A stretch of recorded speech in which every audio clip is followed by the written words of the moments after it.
External Affairs Minister Dr. S. Jaishankar informed the upper house of Indian Parliament about key foreign policy engagements and initiatives taken by India since the monsoon session. During this period, India's diplomacy continued apace. The President of India, the Vice President and the Prime Minister interacted with a number of the foreign counterparts in India and abroad. India also participated in events linked to the G20, the SCO and the ASEAN, while hosting a number of foreign dignitaries in India. This included Secretary General Antonio Guterres of the United Nations. The External Affairs Minister visited a number of nations. India received many foreign guests too. These reflect India's growing interest, expanding footprint and more intensive partnerships. Through these efforts at multiple levels, India has been able to advance our national objectives in a world that is increasingly beset with uncertainties, disruptions and rivalries. Prime Minister Narendra Modi participated in the Samarkand Summit of Shanghai Cooperation Organization, SCO Council of Heads of States, where India assumed the chairmanship of SCO. As chair of the SCO, India's priorities are to advance the theme of secure, articulated by the Prime Minister initially at the SCO Summit in Qingdao in 2018. Secure stands for security, economic cooperation, connectivity, unity, respect for sovereignty and territorial integrity and environment. At Samarkand, Prime Minister voiced global sentiment when he declared that this was not an era of war. His statement was in the context of the Ukraine conflict, where India's advocacy of dialogue and diplomacy has been consistent and persistent. It has a larger resonance as well. India has extended support on specific concerns such as supply of food, grains and fertilizers, as indeed on security of nuclear installations. Our position has been broadly appreciated by the international community and finds reflection in the G20 Bali Declaration. The Prime Minister attended the state funeral of the late Japanese Prime Minister Shinzo Abe, who was a particular friend of India.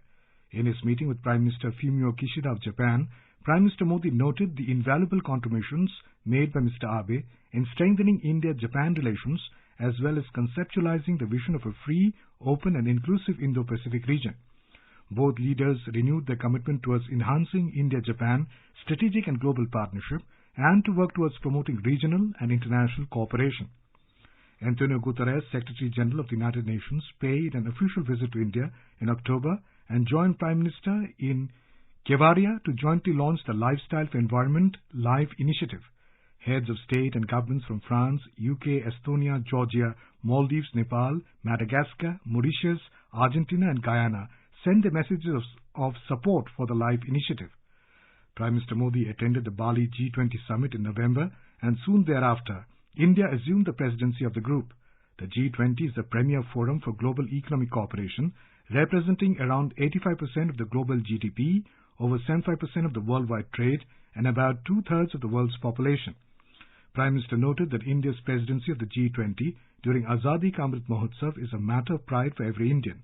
The G20 meetings have already commenced in India, and our endeavour is to organize about 200 of these meetings in 32 different sectors and multiple locations across India. The G20 summit is to be held next year, would be one of the highest profile international gatherings to be hosted by this country.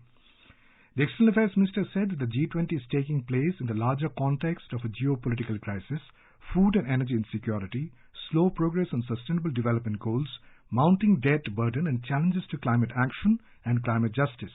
Our endeavour is to build consensus within the G20, champion causes especially of the Global South, and shape the setting of the agenda. This will also be an occasion for us to highlight the 3 Ds of India: development, democracy and diversity. Many nations have discerned strong interest in India's digital delivery, public health response, green growth and development, as well as the empowerment of all sections of society. There is also an enhanced interest in democratic traditions, which go way back in a pluralistic and consultative culture. New Delhi envisages the G20 presidency as an occasion to showcase India to the world. This will be done through cultural activities, regional festivals, technology programs, sustainability initiatives, millets promotion, one district, one product promotion, community engagement and civil society activities. India's presidency will witness a Jan Bhagidari, where all of India would not just participate but celebrate the occasion.